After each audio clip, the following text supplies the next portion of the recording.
तेरे शुक्रगुजार हैं और हम तेरी हम्द और तारीफ करते हैं। तूने ये फजल बख्शा और खुसूसन के घर में खिदमत करने और क़याम बख्शने का मौका दिया। जब हम तेरे कलाम को सुनते हैं और तेरे कलाम की तशरीह करते हैं तो उसमें हमारी रहनुमाई कर, बड़ी वफादारी, दलेरी और दयानतदारी से अपने घर में इस्तेमाल कर। ये सब कुछ मांग कर पा लेते हैं तेरे प्यारे बेटे हमारे मुनज्जी खुदा मसीह के नाम से, आमीन।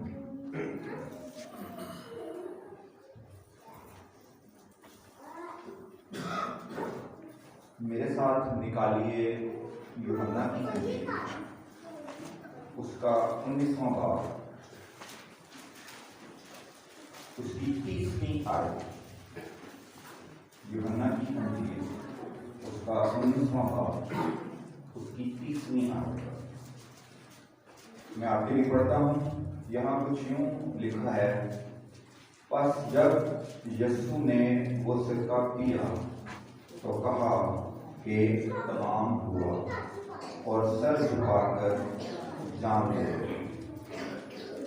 ये हवाला हमने किस किताब से पढ़ा? यूहन्ना की इंजील से। थोड़ा सा हम यूहन्ना के बारे में जानना चाहते हैं। यूहन्ना यीशु अल मसीह के शागिर्द हैं और यूहन्ना ने नए अहदनामा में 5 कुतब तहरीर किए हैं और यीशु मसीह के तमाम तर शागिर्दों में से वाहिद यूहन्ना है जिसने सबसे ज़्यादा किताबें तहरीर की हैं। और यूहन्ना अपनी तबई मौत मरा। बाकी तमाम तर शागिर्दों को शहीद किया गया, कोड़े लगाए गए, मसलूब किया गया, काटा गया, पतरस को उल्टा सलीब दिया गया। लेकिन वाहिद यूहन्ना है जिसने अपना बुढ़ापा देखा और सर सफ़ेद होने तक वो जीता रहा और उसके बाद वो अपनी तबई मौत मरा। यूहन्ना और याकूब दोनों भाई थे और यीशु मसीह ने दोनों भाइयों को एक लक़ब दिया और वो था गर्ज के बेटे। और इसका जिक्र मरकज़ 3:17 में पाया जाता है। गो के यीशु मसीह ने भी इसकी तशरीह नहीं की कि मैंने ऐसा क्यों कहा, ना वो नहीं हमें बाइबल मुक़द्दस में नज़र आता है। लेकिन मुफक्रीन और जो बाइबल रीडर्स हैं, थियोलॉजियंस हैं, उनका ये कहना मानना है कि लूका 9:54 के मुताबिक एक वाक़या पेश आया उसमें कि यूहन्ना और याकूब यीशु मसीह को सामरिया के इलाका में लेकर जा रहे थे और सामरिया के लोगों ने यीशु मसीह को वेलकम ना किया। तो ये दोनों भाई यीशु मसीह से कहते हैं, यीशु मसीह हमें हुक्म दे तो अभी आसमान से इनके ऊपर आग बरसा देते हैं। तो यीशु मसीह ने बड़ी ही शदीद अल्फाज में उनकी मज़म्मत की। उसने कहा कि मैं लोगों को डराने, धमकाने, मारने नहीं बल्कि जिंदगी और बचाने के लिए आया। और हम ये भी देखते हैं कि यीशु मसीह के पास 3 शागिर्द जो उसके बहुत क्लोज रहते थे, उनमें यूहन्ना, याकूब और पतरस सेरेक्रिस हैं। और पौलुस रसूल इन तीनों को गलतियों 2:9 में इब्तदाई कलीसिया का रुकन और इंग्लिश बाइबल में पढ़े तो पिलर मानता है। इब्तदाई कलीसिया का पिलर याकूब, यूहन्ना और पतरस कौन मान रहा है? पौलुस रसूल। यूहन्ना मशेरा था और इफसस की कलीसिया में एग्जाइल यानी कि अपने जिला वतन होने से पहले, पतमस के जजीरा पे जाने से पहले वो इफसस की कलीसिया का मिनिस्टर था, यानी वहाँ पासबान के अंदर सर अंजाम दे रहा था। और हम देखते हैं कि मसलूबियत के वक्त अल मसीह यूहन्ना से मुखातब होकर क्या कह रहे हैं? तीसरा जो कलमा हमने पढ़ा कि देख तेरी माँ ये है, और माँ को कहा देख तेरा बेटा ये है।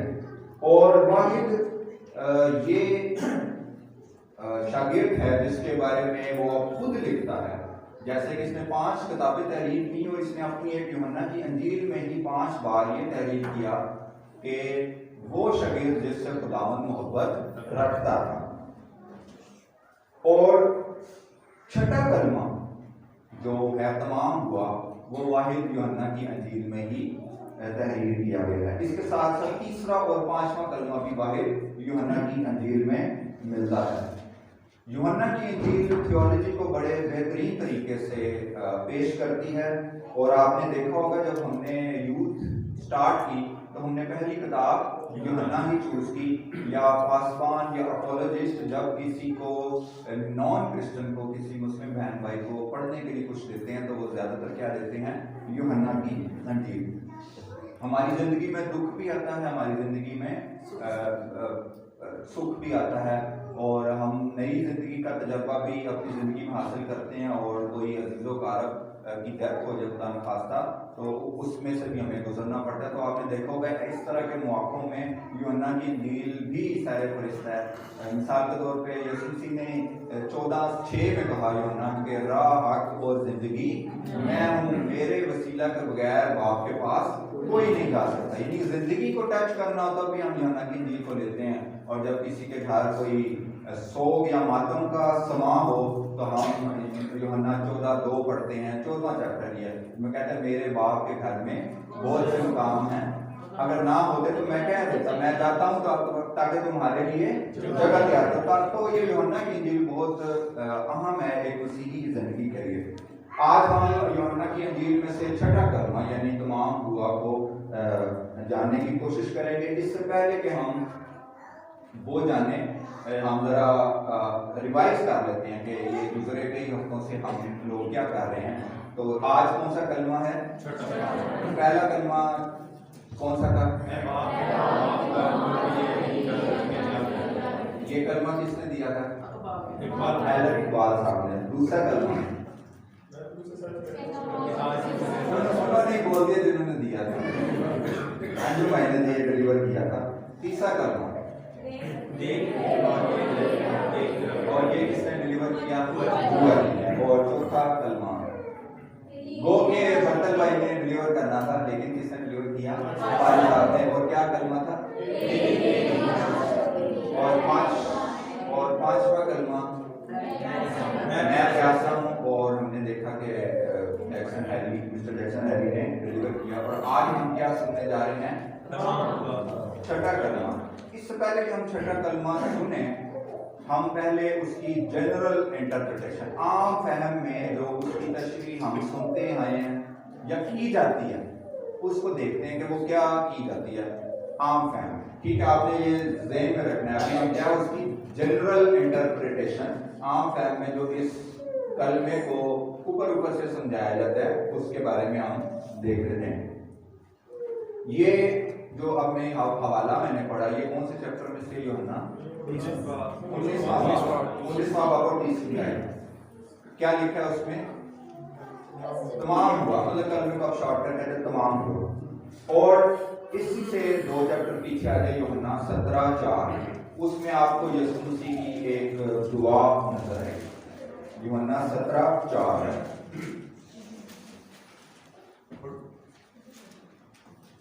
जो काम तुमने मुझे करने को दिया था उसको तमाम करके मेरे जमीन पर मेरा जलाल रहेगा।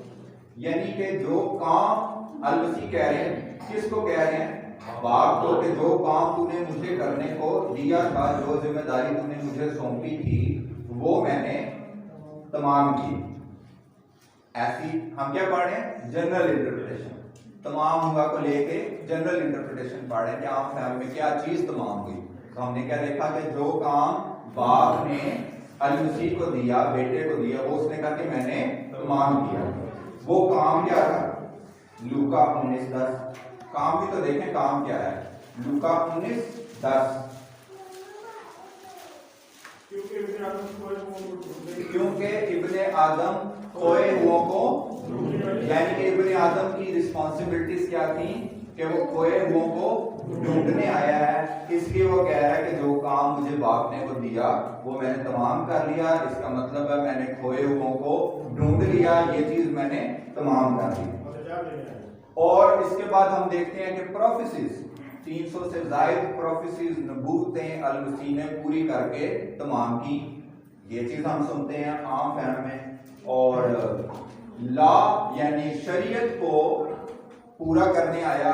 हमने देखा कि इब्रानियों के खत में या नए अहदनामा की स्टडी कर तो लिखा है कि ये मैं उसको मकबूल करने बल्कि पूरा करने आया हूँ और नया लॉ दे दिया। और इब्रानियों के खत में लिखा है कि जो नई शरीयत उसने हमारे दिल पे, उसने आयन हमारे दिल पे लिख दिया। वो तख्ती की जरूरत नहीं बल्कि दिल की तख्ती पे लिख दिया आयन, और हमारे गले का उसको तोप बना लिया।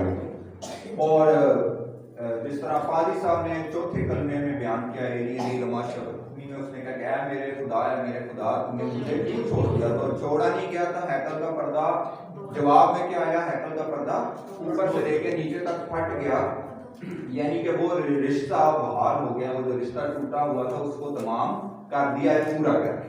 ये भी एक जनरल इंटरप्रिटेशन आम फहमी हम सुनते हैं। जिस तरह एल्डर अंजुम साहब ने कहा निजात मुहैया कर दे, यानी कि निजात का काम भी तमाम कर दे, ये भी हम सुनते हैं। बतौरे इंसान उसकी जो सफरिंग थी, उसको जो कील ठोंके गए, उसके सर पे जो कांटों का ताज रखा गया, वो जो जिस तकलीफ में वो मुब्तला था बतौरे इंसान, वो चीज भी तमाम हुई। ये भी हम आम फहम में सुनते आए हैं। इसके साथ साथ हम सुनते आए हैं कि शैतान का दबदबा खत्म हो गया। शैतान ने आजमाइश करना चाहिए यीशु मसीह की, और वो उसमें भी पूरा हुआ, उस चीज को भी उसने तमाम किया। इसके साथ साथ गुनाह जो इंसान आदम की वजह से इंसान में मुंतकिल हुआ, उस चीज को भी यीशु मसीह ने फतह दी, मौत को फतह दी। और इसके साथ साथ हम देखते हैं कि जो यहूदियों का सैक्रिफाइशल सिस्टम था, यहूदी जो कुर्बानी करते थे सालाना, और वो बकरे को, बड़े को, बछड़े को ज़िबा करते थे, वो रिकरिंग अमल था। उसको भी हम एक मिनट देख लेते हैं। इब्रानियों 9 उसकी 12 आयत देखें। और बकरों और बछड़ों का खून लेकर नहीं, बल्कि अपना ही खून लेकर पाक मकान में एक ही बार और साथ ही खोली 26वीं आयत पढ़ें 26। और वरना बनाए आलम से लेकर उसको बार बार कुर्बानी होने की जरूरत पेश आनी थी, लेकिन वो एक ही बार यानी कि उसके तमाम होने का, उसके मसलूब होने का एक ये मकसद भी था कि क्या चीज तमाम होगी कि यहूदियों को बार बार कुर्बानी करने की नौबत नहीं पेश आई। ये तो थी क्या जनरल इंटरप्रिटेशन, आम फहम में हम जो इस कलमे को इंटरप्रेट करते हैं, इसकी तशरीह करते हैं तमाम लोग। अभी हम समंदर के ऊपर थे, अब हम नीचे गहराई में जाने के लिए तैयार हैं, स्पिरिचुअल मीनिंग इसके समझने के लिए। उर्दू में क्या है ये मतलब कलमा? उर्दू में अभी हमने पढ़ा तमाम हुआ, और इंग्लिश में इट इज फिनिश्ड, और पंजाबी में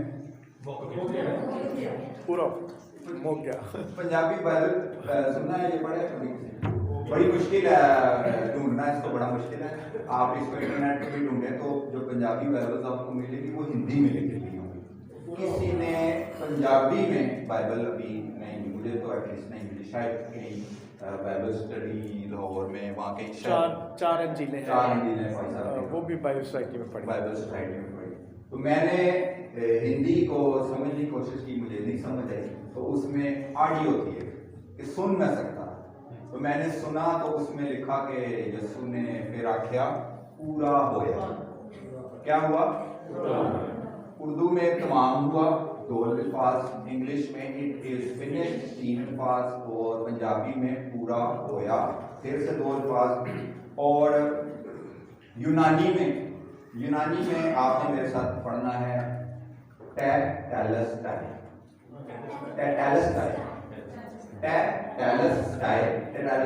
एक लफ्ज़ मैं जोड़ के आपको पढ़ा दूंगा कि आप समझ जाए उसको प्रोनाउंस कैसे करें। टेटेलस्टाई एक लफ्ज़ यूनानी में क्या है? टेटेलस्टाई, जिसका मतलब है पेड इन फुल, पूरे तरीके से कोई चीज पे हो जानी, मोहर लग जानी, उस पर ठप्पा लग जाना। और आप में से कभी किसी ने कब्जा लिया है? या किस्तों पे कोई चीज ली हो, मले की बीबियों के साथ कमेटी डाली हो, ये सब होता है। जब कमेटी मिलती है तो कितनी खुशी होती है, या कर्जा जब इंसान पूरा करता है तो कितनी खुशी होती है, या जब किस्तें पूरी होती है। अंजुम मैंने गाड़ी ली हुई, मुझे नहीं पता सी किस्तें पूरी हुई है कि नहीं, लेकिन जब वो पूरी होती है तो दिल को खुशी तस्कीन मिलती है कि अब ये चीज मेरी है, तो मोहर लग जाना। और जब सरदार वाहिद कुर्बानी करने जाते थे तो जब वो कुर्बान गाह से वापस आते थे तो वो हेब्रियो में एक लफ्ज़ बोलते थे जो कि बिल्कुल टेटेलस्टाई का इक्विवेलेंट था। वो कहते थे कि तमाम हुआ, तुम्हारे और मेरे गुनाहों का, कौम के गुनाहों का कफारा हो गया। इसीलिए जब यीशु मसीह ने ऊपर ये अल्फाज अदा किए तो यीशु मसीह के आसपास के जो लोग थे, जो यहूदी थे, उनको ये बड़े ज़बरदस्त तरीके से समझ आई इस लफ्ज़ की। जब यहूदी कोई चीज़ किस्त दे के पूरा करते थे तो उसके ऊपर टेटेलस्टाई की मोहर लगाते थे। जब कुर्बान गाह से वापस सरदार कहीं आता था कुर्बानी गुजरान के, वो भी एक अल्फाज बोलता था। जब अल मसीह ने भी यही अल्फाज बोले तो जो आस पास के सलीब के पास के जो यहूदी लोग थे वो ये समझ गए कि ये क्या कहना चाह रहा है। अभी हम एक और इसको और ज़रा इस अल्फाज को और खोलेंगे। अभी तक हमने क्या खोला कि ये मोहर लगा दी जाए, पूरा किया जाए, सील कर दिया जाए किसी चीज को, ये वो है मीनिंग्स इसके। पतंग उड़ाते होंगे आप बचपन में, डोर जब टूट जाती थी तो एक समझो नीली डोर है तो आगे पीले रंग की डोर जोड़ लगा के वो उड़ाना शुरू कर दिया। मतलब एक सिरे के आगे जोड़ लगा दिया, दूसरा सिरा जोड़ दिया। इस लफ्ज का एक ये भी मीनिंग है कि एक चीज का तमाम होना और नई का शुरू होना। इंग्लिश ग्रामर में हम जब कुछ ऐसे लिख करते हैं, बच्चों को पता है, तो फुल स्टॉप लगाते हैं और फिर अगला सेंटेंस शुरू करते हैं, या बीच में तसलसल कायम रखना होता है तो बीच में क्या डाल देते हैं, कॉमा डाल देते हैं। इनके एक जुमला खत्म हुआ है और अगला शुरू हो गया है। तो यीशु मसीह का ये कहना कि ये चीज तमाम हुई, आगे एक और मिशन का आगाज। फिर से बताएं, हमने हवाला कौन सा पढ़ा है? 19 बाब। अब यूहन्ना 19 बाब में यीशु मसीह क्या कह रहे हैं? तमाम हुआ। और साथ ही यूहन्ना 20 बाब पढ़ें, 21वीं आयत।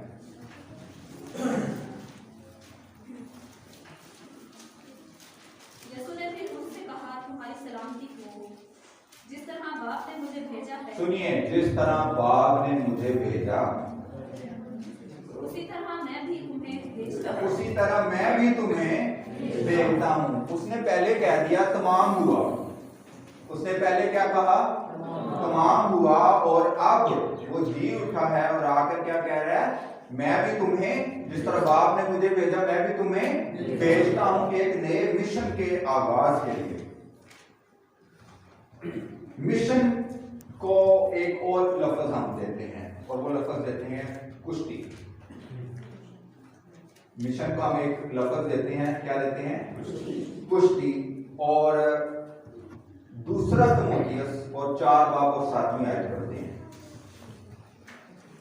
दूसरा तिमोथियस 4 बाब और 7वीं आयत। अच्छी कुश्ती लड़ चुका, मैंने दौड़ को खत्म कर लिया, मैंने ईमान को महफूज रखा। पौलुस रसूल किसको लिख रहा है? तिमोथियस को। क्या लिख रहा है? 3 चीजें, गौर से पढ़िए साइड में। मैं अच्छी कुश्ती लड़ चुका, ये पहली चीज। दूसरी चीज, मैंने दौड़ को खत्म कर दिया, तमाम कर दिया। और तीसरी चीज, मैंने ईमान को महफूज रखा। अल मसीह ने फरमाया तमाम हुआ। अल मसीह ने कहा, जिस तरह बाप ने मुझे भेजा मैं भी तुम्हें भेजता हूं। पौलुस रसूल को भी भेजा। पौलुस रसूल ने अपनी उम्र पाई और पौलुस रसूल अपनी उम्र के इख्तिताम में क्या कह रहा है? किसको कह रहा है? अपने शागिर्द को, तिमोथियस को, ताकि वो और किसको बताए? चर्च को। क्योंकि तिमोथियस कौन है? पासवान है। और तिमोथियस वो शख्स है जिसकी आयत हम बार बार यहाँ कोट करते हैं। वो कहता है जो बातें तुमने बहुत से गवाहों के सामने मुझसे सीखी उनको और दयानतदार आदमियों के आगे सुपुर्द कर। यानी कि अल-मसीह बताना चाह रहा है कि जो चीज तमाम हुई और जो चीज बाप ने मुझे सौंपी वो मैं तुम्हें देता हूं। और फिर पौलुस रसूल बुजुर्गियत की हालत में किसको ट्रांसफर कर रहा है? एक और पासवान को, तिमोथियस को, ताकि वो और दयानतदारों को सिखाए। और आज हमारे पास ये बात पहुंची है और हम क्या सिखाना चाह रहे हैं। अभी आगे इसको और खोलते हैं। पौलुस रसूल इस मसीही ईमान को किस चीज से तशबीह देता है? पहला करंथियों उसका 9वां बाब 24वीं आयत। क्या तुम नहीं जानते कि दौड़ में दौड़ने वाले दौड़ते तो सब ही हैं, मगर इनाम एक ही देता है। मसीही ईमान को पौलुस रसूल दौड़ना, रेस लगाना, कुश्ती लड़ना, इससे तशबीह देता है और कहता है दौड़ते सब हैं, इनाम किसको मिलता है? जो जीतता है। थोड़ा सा आगे पढ़े। तुम भी ऐसे ही दौड़ो ताकि जीतो। और आगे, और हर पहलवान सब तरह का परहेज करता है। पहलवान सब तरह का परहेज करता है। बॉडी बिल्डिंग करते हैं ना, तो कोई गाइड लेते हैं तो कहता है यार खाना है, नहीं खाना। पहलवान हर तरह का परहेज करता है। और वो लोग तो मुरझाने वाला सेहरा। पहलवान जब जीतता है कुश्ती तो उसके सर पे क्या डाला जाता है? सेहरा, जो मुरझा जाता है। दूल्हे को भी यही सेहरा बनाया जाता है। मुझे भी बनाया गया था। जो गया अगले दिन ऐसा सेहरा मुरझा जाता है। आगे, सेहरा पाने के लिए ये करते हैं, मगर हम उस सेहरे के लिए करते हैं जो नहीं मुरझाता। हम उस सेहरे के लिए करते हैं जो नहीं मुरझाने को, यानी कि जिंदगी का ताज, हमेशा की जिंदगी का ताज पाने के लिए। लेकिन करना क्या है? लड़ना है, दौड़ना है, जीतना है। कुश्ती करने वाले बहुत मिलेंगे, दौड़ने वाले भी बहुत मिलेंगे, लेकिन इनाम किसके लिए? जो दौड़ को जीतेगा। ये कह कौन रहा है? पौलुस रसूल, जो खुद एक उम्र पा चुका है और वो देख रहा है कि मेरी उम्र खत्म होने को, यानी तमाम होने को है। यीशु मसीह डेथ बेड पे, यीशु मसीह डेथ बेड पे स्लीप पर हैं। ये जानते हैं कि मैं मरने को हूं, लेकिन साथ में क्या जानते हैं? कि मैं तीसरे दिन मुर्दों में से जी उठूंगा। पौलुस रसूल मरने को है, डेथ बेड पर है, जानता क्या है? कि मुझे जलाली बदन मिलने को है। और बता आगे किसको रहा है? तिमोथियस को बता रहा है और कह रहा है कि मैंने अच्छी कुश्ती लड़ दी, मैंने रेस को फिनिश कर दिया, तमाम कर दिया, और साथ में मैंने ईमान को थामे रखा। और आगे तिमोथियस को ये भी कह रहा है कि तुम भी ऐसा ही करो। अगर यीशु मसीह जानता है अच्छी कुश्ती लड़ना, अगर पौलुस रसूल जानता है अच्छी कुश्ती लड़ना, अगर पौलुस रसूल आगे तिमोथियस को बताता है अच्छी कुश्ती लड़ना, तिमोथियस आगे चर्च को बताता है अच्छी कुश्ती लड़ना, तो कौन है जिनको नहीं पता? वो है कलीसिया। कलीसिया को ये नहीं पता कि कुश्ती किससे करनी है। कलीसिया को ये नहीं पता कि कुश्ती किससे करनी है। उसको नहीं पता कि सफरिंग, तकलीफ में मुब्तला हो तो क्या करना है। उसको नहीं पता कि कुश्ती करते वक्त क्या क्या खतरात लाहक हो सकते हैं। उसको नहीं पता कि कुश्ती कैसे करनी है। उसको नहीं पता मेरे साथ कुश्ती में मेरा हामी और मददगार कौन होगा। उसको नहीं पता मुझे कुश्ती लड़ने की ताकत कौन मुहैया करेगा। और उसको नहीं पता कि कुश्ती का आखिर क्या होगा। और उसको ये नहीं पता कि कुश्ती में लड़ते हुए मैं कहीं मसीह को तर्क तो नहीं कर रहा, मैं रेस को तमाम कर रहा हूँ या एंड भागी जा रहा हूँ। और उसको ये नहीं पता कि जब मैं कुश्ती कर चुकूंगा, रेस को तमाम कर चुकूंगा, तो मेरे लिए इनाम क्या है। ये तमाम चीजें किसको नहीं पता? कलीसिया को नहीं पता। लेकिन पौलुस ये बात तिमोथियस को बता रहा है और तिमोथियस आसमान होते हुए अपने चर्च को बता रहा है। ये तमाम चीजें आज हम सीखने को हैं। किससे लड़ना है? कुश्ती लड़नी है। सब कह रहे हैं यसू मसीह ने अच्छी कुश्ती लड़ी, पौलुस रसूल कह रहा है मैंने अच्छी कुश्ती लड़ी। सानू पता ही नहीं लड़ना किधर है, नाल लेते ही लड़ना। कुश्ती किससे लड़नी है? छठा बाब 12 है इफ्सियों। गलत जगह लड़ना है। इफ्सियों पर कभी बताते हैं किससे लड़ना है। इफ्सियों 6:12। आपको अभी तक पहलवान से तशबीह कर दिया गया, आप अपने मसल वगैरह सेट कर लें। अब आप एक कुश्ती लड़ने और बोझ से कुश्ती नहीं करना है, किससे कुश्ती नहीं करनी? जी आगे बढ़े। बल्कि हुकूमत वालों और इख्तियार वालों और इस दुनिया की तारीकी के हाकिमों और शरारत की उन रूहानी फौजों से जो आसमानी मुकामों में हैं। इस वास्ते तुम खुदा के सब हथियार बांधो ताकि बुरे दिन में मुकाबला कर सको और सब कामों का हमने पढ़ा है कि हमारे 3 दुश्मन कौन से? जिस्म, दुनिया और अबलीस। अबलीस को आकर के रखते हैं। जिस्म जो है वो भी उसी से हमने कुश्ती लड़नी है। वो कमजोर भी होता है, वो उल्टे काम भी करता है। जिस्म से कुश्ती लड़नी है। पहली बार कुश्ती लड़नी किससे? ये पुलिसिया को मालूम नहीं, ये पुलिसिया को मालूम होना चाहिए कि हमने कुश्ती किससे लड़नी है। कुश्ती के दौरान आपको चोटें भी लग सकती हैं, तकलीफ में मुब्तला हो सकते हैं। अल मसीह को तो कील, कुश्ती लड़ते हुए इंसानी तौर पर कील लगाए गए, मसलूब किया गया। और देखते हैं कि ये चोटें, ये सफरिंग्स क्या हैं। दूसरा तिमोथियस, अब ये सफरिंग देखें बता कौन रहा है। पौलुस रसूल ने किसको बताया कुश्ती लड़नी है? तिमोथियस को। और तिमोथियस अब क्या बता रहा है? दूसरा तिमोथियस 2:3 है। मसीह यीशु के अच्छे सिपाही की तरह मेरे साथ ऊँट उठाओ। जी कोई सिपाही जब लड़ाई को जाता है अपने आप को दुनिया के मामलों में नहीं फंसाता, ताकि अपनी भक्ति करने वालों सफरिंग कुश्ती लड़ते हो। मसीह यीशु में अच्छे सिपाही की तरह मेरे साथ दुख उठाओ। पहले आपको एक खिताब मिल गया, यीशु मसीह ने तो यूहन्ना याकूब को खिताब दिया ना, गर्ज के बेटे। सानू खिताब पहला मिला पहलवान, अब दूसरा सिपाही। मसीह यीशु में मेरे साथ अच्छे सिपाही की तरह दुख उठाओ। कुश्ती ऐसे नहीं, कुश्ती के वक्त चोटें भी लगेंगी, दुख भी उठाना पड़ेगा, तकलीफें भी उठानी पड़ेंगी। पहली चीज, किसके साथ कुश्ती लड़नी है ये कलीसिया को मालूम हो। कुश्ती के दौरान तकलीफों में मुब्तला होना पड़ेगा, दुख उठाना पड़ेगा। और तकलीफों के दौरान क्या खतरात हो सकते हैं ये मैं आपके लिए पढ़ता हूँ। आपने निकालना है 2 ग्रंथियों 11 बाब। अब हम खतरात देखने लगे हैं कुश्ती के दौरान। 2 ग्रंथियों 11 बाब और इसकी हम पढ़ते हैं 24वीं आयत। मैं पढ़ूंगा ताकि सबको आसानी से समझा सकूं।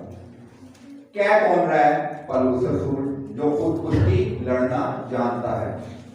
मैंने यहूदियों से, अच्छा ऊपर से पढ़ते हैं 23वीं आयत से पढ़ा।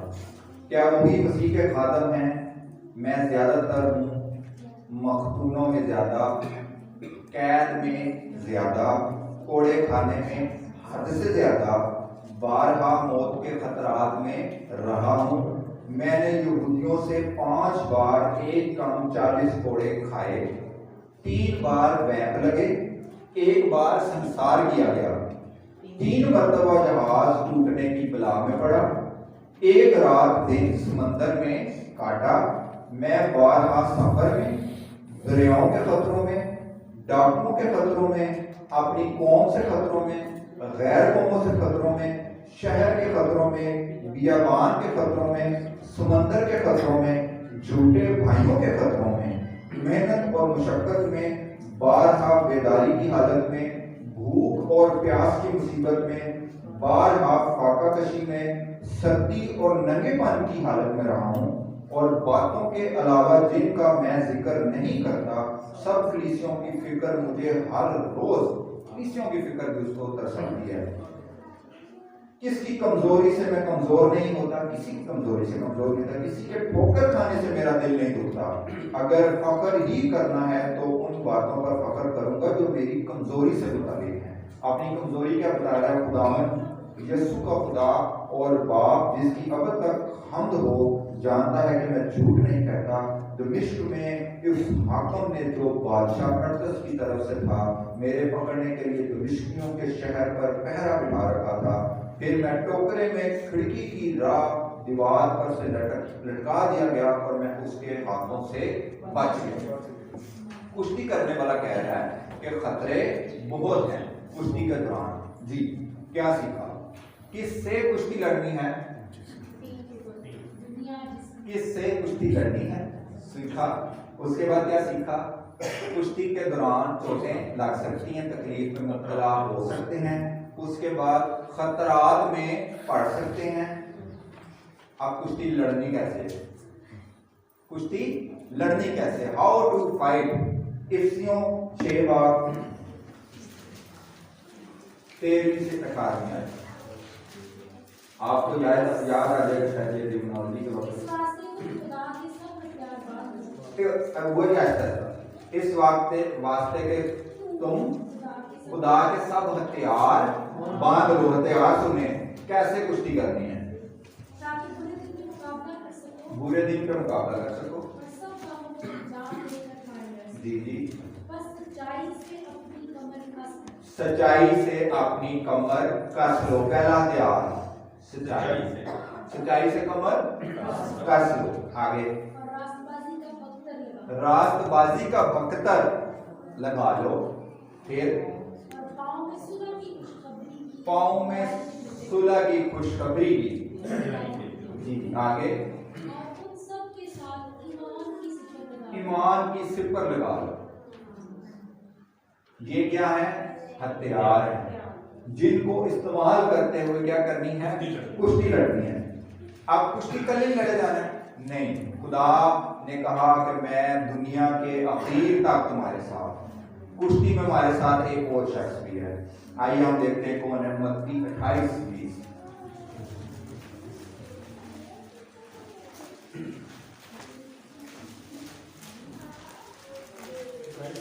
28:20। और उनको ये तमीम हो कि उन सब बातों पर अमल करें और देखो मैं दुनिया के आखिर तक ये कुश्ती अब किधर लड़ रहे हो? दुनिया में। और मैं दुनिया के आखिर तक कौन है तुम्हारे साथ? फ्रेंड, दोस्त, भाई। उसने आपको तन्हा नहीं छोड़ा। उसने कहा तमाम हुआ। उसने एक नया मिशन कहा चलो, और उस मिशन पे भी कहा कि मैं तुम्हारे साथ खड़ा हूं। तुम कुश्ती लड़ो। तुम्हें मालूम हो कि कुश्ती कैसे लड़नी है, तुम्हें मालूम हो कि कुश्ती किससे लड़नी है, तुम्हें मालूम हो कि कुश्ती के दौरान चोटें लगेगी, तुम्हें मालूम हो कि कुश्ती के दौरान खतरात लाहक होंगे, तुम्हें मालूम हो कि कुश्ती लड़ने के लिए कौन कौन से हथियार चाहिए, और तुम्हें मालूम हो कि तुम्हारे पीछे मैं खड़ा हूं। अब डोले शोले बना लिए, कुश्ती पता चल गया काफी चीजों का। पावर कौन देगा? स्ट्रेंथ कौन देगा? कुव्वत कौन देगा? वो देखते हैं। फिलिपियों 4:13 और एक शख्स निकाले दूसरा करंथियों 12:9 है। फिलिपियों 4:13 और एक और शख्स निकाले दूसरा करंथियों 12:9 है। जी, फिलिपियों पहले पढ़े। जो मुझे ताकत बख्शता है उसमें मैं सब कुछ कर सकता हूं। जो मुझे ताकत बख्शता है उसमें मैं सब कुछ। तो कुश्ती तो कोई छोटी सी मामूली सी बात है, जो जिसमें मैं जो मुझे ताकत बख्शता है, जो मंबा है सोर्स का, जो ओरिजिन है जिससे ताकत मिलती है, वो मुझे ताकत देता है, तो मैं तो सब कुछ कर सकता हूँ। तो कुश्ती तो बाएं हाथ का खेल है। और दूसरा करंथियों उसका 12 उसी 9 है। मगर उसने मुझसे कहा कि मेरा फजल तेरे लिए काफी है, क्योंकि मेरी कुदरत कमजोरी में पूरी होती है। कमजोरी में भी वो ताकत, कुदरत, ओरिजिन, सोर्स, कुव्वत मुहैया करता है। बस मैं बड़ी खुशी से अपनी कमजोरी पर फख्र पौलुस रसूल कह रहा है, कुश्ती लड़ने वाला शख्स कह रहा है, मैं कमजोर हूँ, मेरे अंदर कमजोरी है। वो कहता है मेरा फजल ही तेरे लिए काफी है, मैं तुझे कुव्वत देता हूँ, मैं तुझे कुव्वत बख्शता हूँ ताकि तू बेहतरीन तरीके से कुश्ती लड़ अपनी तमाम तर कमजोरियों के बावजूद। जी, ताकि मसीह की कुदरत मुझ पर छाई रहे। अब ये सारा कुछ है, कुश्ती शुश्ती है, हर चीज का एक गोल होता है, हर चीज का एक गोल होता है। एवं नहीं भजी जाना, मतलब ये तो नसो। दौड़ने वाले को भी बताया जाता है यार तुमने ग्राउंड के कितने चक्कर लगाने हैं, एक थ्रेश होल्ड दिया जाता है, 6 चक्कर लगाने हैं। 2 किलोमीटर की रेस है, 1000 मीटर की रेस है, 500 मीटर की रेस है, 10 किलोमीटर की रेस है। रेस की एक लिमिट है, तो लिमिट के बाद एक मिशन। अब हमें कुश्ती तो लड़ते जाए हमें, लेकिन हमें पता ना हो कि हमारा मिशन क्या है, कुश्ती हम किस वजह से लड़, उसका बिल होना चाहिए। जी, मत्ती 28, 18 से 20।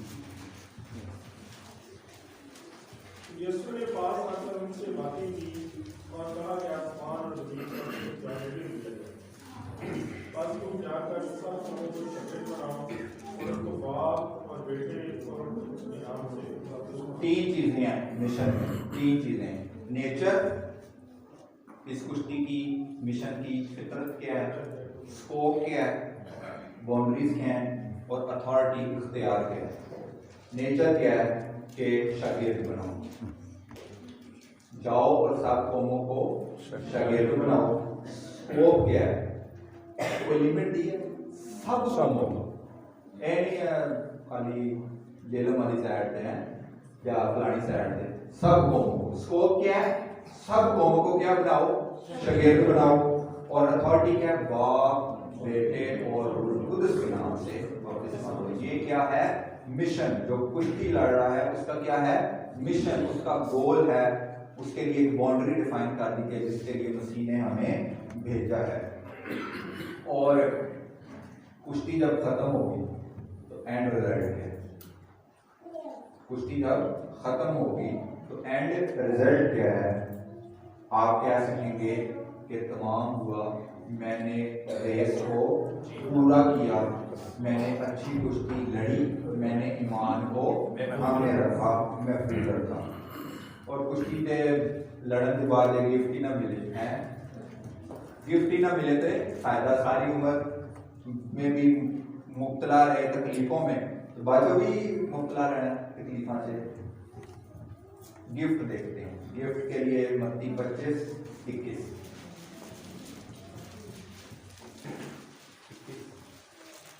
उसके मालिक ने उससे कहा, उसके मालिक ने, तमसीली बयान है, उसके मालिक ने उससे कहा, ऐ अच्छे और दयानतदार नौकर, ऐ अच्छे और दयानतदार नौकर, शाबाश। पहले क्या मिली, शाबाश। शाबाश का गुजारा नहीं होना चाहता। आगे, थोड़े में दयानतदार रहा, तू थोड़े में दयानतदार रहा, मैं तुझे बहुत चीजों का मुख्तार, मैं तुझे बहुत चीजों का मुख्तार। पहला गिफ्ट हो, मैं तुझे बहुत चीजों का मुख्तार बना दूंगा। आगे, अपने मालिक की खुशी में शरीक, अपने मालिक की खुशी में शामिल हो। कुश्ती किस में तब्दील होगी, खुशी में। दुख तकलीफ किस में तब्दील हो गया, खुशी में। सारे खतरात खुशी में तब्दील हो गए। वो मीम है ना हमारे पास, एक बार जज्बात बदल गए हैं, जज्बात बदल गए, हालात बदल गए, एकदम हालात बदल गए, जज्बात बदल गए, हर चीज बदल गई। कुश्ती किस में तब्दील होगी, खुशी में। अजीजों, छठा कलमा यही बयान कर रहा है कि जब यीशु मसीह ने कहा कि तमाम हुआ, दरअसल उसने एक और धागा आगे फुल स्टॉप लगा के हमारे लिए एक ड्यूटी मुहैया कर दी जिसको हमने तमाम करना है। और हम हमारे लिए एक बाउंड्री, नेचर, मिशन, कुश्ती में लड़ने के तरीके, कुश्ती में लड़ने के हथियार, हर चीज मुहैया कर दी गई ताकि तुम दुनिया में जाओ। वो कहता है जैसे मुझे बाप ने भेजा तो मैं भी तुम्हें भेजता हूँ। कुश्ती लड़ने के लिए, मिशन के लिए जरूरी है ये तमाम चीजें कलीसिया को पता हो ताकि वो जब अपने बुढ़ापे में जाए, अपनी पूरी जिंदगी का इख्तिताम उसको नजर आ रहा हो, तो वो ये कह सके कि मैंने तमाम किया, मैंने कुश्ती लड़ी, मैंने रेस को पूरा किया और मैंने ईमान को थामे रखा। दो तरफा है, क्या आसमान पर बांधा गया, दो तरफा अहद का इजहार यीशु मसीह ने ये कहकर किया कि तमाम वो के बनाए आलम से पेशतर दो तरफा अहद खुदा बाप, बेटे और रूह कुदस के बीच में बांधा जा चुका था कि आओ हम इनको बचाएं। वो चीज भी, उसका इजहार इधर हुआ, वो चीज भी तमाम हुई। और हमने 3 तरह के चर्च पढ़े, चर्च सिस्टम नहीं, 3 तरह की कलीसियाएं पढ़ी। कौन सी? बावसीला ईमान, शरीयती और नेक, सैक्रामेंटल और नेक अमाल पर तकिया करने वाले। नेक अमाल वाले भी आपको कुश्ती करना सिखाएंगे कि चंगे काम ही करेगा। और सैक्रामेंटल जो कलीसियां हैं वो भी आपको कुश्ती करना सिखाएंगे। वो कहेंगे कि सैक्रामेंट्स पूरे करते जाओ, कोई स्कोप नहीं देंगे, पर जी जाओ, बाकी जाओ, दौड़ी जाओ। दौड़ने वाले तो बहुत हैं, जीतने वाले कम हैं। कुश्ती तो सारे लड़ेंगे या लड़ रहे हैं, हर कोई अपने लिहाज से लड़ेगा। कोई पैसा कमाने के लिए कुश्ती लड़ना शुरू हो जाएगा, कोई और काम करने के लिए कुश्ती शुरू हो जाएगा। लेकिन कुश्ती, बिब्लिकल कुश्ती, वो हमने सीखी, और किससे लड़नी है, कैसे लड़नी है, किस तरह रेस को जीतना है, वो चीज हमने सीखी। और ऐसे लोगों के लिए जो नेक अमाल पर तकिया कर कर या सैक्रामेंट पर तकिया कर कर कुश्ती लड़ते हैं, तो अल मसीह ने भी उनके लिए बड़े सख्त अल्फाज बोले हैं। मसल्स तो हैं उनके, बॉडी बिल्डिंग कर ली है, ये नहीं पता कुश्ती कितने ना करनी। यीशु मसीह कहते हैं सफेदी फिरी हुई कपड़े, सुखा भाई मिलते ना सानू कोई नंबर पढ़ के यार तेरी तो नंबर ही चल रही है, तेरी तो खाली नंबर ही चल रही है। वो हम पहलवान होकर, सिपाही बनकर भी हमारी खाली नंबर चल रही है जब तक रूहानी सांस नहीं चल रही। जिसकी जिंदगी में रूहानी सांस नहीं चल रही, वो एक्सेप्टेंस नहीं कर सकता, गुनाह तस्लीम नहीं कर सकता, उसमें इखलाकी जुर्रत नहीं है कि वो अपना गुनाह तस्लीम कर सके। आदम में भी नहीं, ना यहूदियों में नहीं, हम में भी, क्रिश्चियन में भी कई लोग हैं जिनमें ये इखलाकी जुर्रत नहीं है कि वो अपना गुनाह तस्लीम कर सके, क्योंकि उनमें रूहानी सांस नहीं, उनको कुश्ती लड़ना नहीं आती, वो कुश्ती के बारे में जानते नहीं हैं। और आदम से एक तरफा अहद बांधा गया कि तूने बाग के उस फल को नहीं खाना। और एक शख्स के वसीले से दुनिया में क्या होगी? कुश्ती होगी, मेरी और बाप की आपस में कुश्ती होगी। आदम की वजह से मुझ में और बाप में कुश्ती होगी। ये तो था इंडिविजुअल पहलू। अलग अगर इसको आलमगीर तौर पर देखें तो बाप की दुनिया के साथ क्या होगी? कुश्ती होगी। सुलह कराने के लिए अल मसीह आया और उसने बतौर इंसान होते हुए अच्छी कुश्ती लड़के, शरीयत को पूरा करके, रास्तबाजी घुमाकर, मसलूब होकर मेरे और आप के लिए बाप के साथ उस कुश्ती को खत्म करा के क्या करवा दी? सुलह करवा दी। और वो दो तरफा अहद पूरा। मसीह और पलूस रसूल का भी यहां जिक्र करना क्यों काफी जायजा लिया कि यीशु मसीह ने मसीही जिंदगी का आगाज किया ये कह करके कि तमाम हुआ।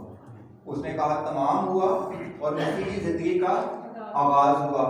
और पलूस रसूल उस मसीही जिंदगी में रहते हुए बुढ़ापे तक पहुंचा और वो कह रहा है कि मैंने भी तमाम कर दिया।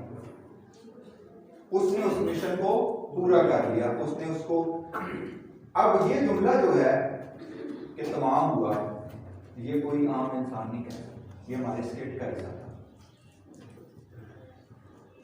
आपके बाल भी सफेद हो जाए ना, बिस्तरे मर्ग पर भी है इंसान, कहगा खुदाया मैंने कुछ थोड़ा जा टाइम हो दे मैं फलानी बच्ची की शादी करनी है, फलाने का ब्याह रह गया, फलाने के बच्चे वेख रहे हैं। दादी को आखो दादी दादी आंदी मैं बस हुण तुर जाना। दादी ना तो फलानी का बेटा होना वो तो वेखी जाए। कोई चीज इंसान कह नहीं सकता कि तमाम हुआ। ये इंसान के अंदर ये औकात ही नहीं है कि वो ये कह सके कि मैंने हर चीज तमाम कर ली। और इंसान की अपनी जिंदगी तो थोड़े से दिनों की, बाइबल मुकद्दस कहते हैं पानी का बुलबुला। तुम कैसे कह सकते हो कि थोड़ी सी जिंदगी में मैंने तमाम चीजें कर ली? ये इंसान कह ही नहीं सकता कि मैंने तमाम किया। यीशु मसीह की जिंदगी भी थोड़ी थी, 33 साल। यीशु मसीह की जिंदगी भी थोड़ी थी। कुछ लोग बुजुर्गियत की हालत में खुदा के पास जाते हैं, कुछ लोग छोटे होते हैं। ये मैटर नहीं करता कि आपकी एज कितनी, ये मैटर करता है कि आपने कुश्ती कैसे लड़ी। एक शख्स यहाँ 30 साल 40 साल एल्डर क्यों ना रहे, 30 साल 40 साल एल्डर क्यों ना रहे, कुश्ती लड़ता है। जब तक रेस ही खत्म नहीं हुई तो कुश्ती लड़ने का फायदा। कुश्ती आप लड़ते हैं, सारी जिंदगी कुश्ती लड़ते हैं। जब तक रेस तमाम नहीं होगी, जब तक ईमान को थामे नहीं रखोगे, तब तक आप कह नहीं सकते कि तमाम हुआ। ये कलीसिया को सोचना है, फिक्रमंदी है हमारे लिए कि हम कुश्ती कैसे लड़ रहे हैं। हम कहीं जिस्मानी कुश्ती तो नहीं लड़ना, खून और गोश्त की कुश्ती लड़ना तो नहीं शुरू हो गई। अल-मसीह ने कहा तमाम हुआ, उसने मेरे और आपकी खातर मसलूब हुआ, आपको एक मिशन में भेजा। उस मिशन में वो आपके साथ खड़ा है ताकि आप अच्छी कुश्ती लड़ें, और अच्छी कुश्ती लड़ने के बाद छाया हुआ सेहरा ना पहने बल्कि जिंदगी का ताज पहने। उसके यहाँ पर आने का, शरीयत पूरी करने का, रास्तबाजी कमाने का वाहिद यही एक तरीका था, एक इजहार मोहब्बत था कि उसने दुनिया से ऐसी मोहब्बत रखी कि खुदा बाप ने अपना बेटा बख्श दिया। आइए हम अपनी आंखों को बंद करें और देखें कि इस कुश्ती लड़ने में हम कहाँ कमजोरी की हालत में रहे। गो के पौलुस रसूल भी कहता है कि मैं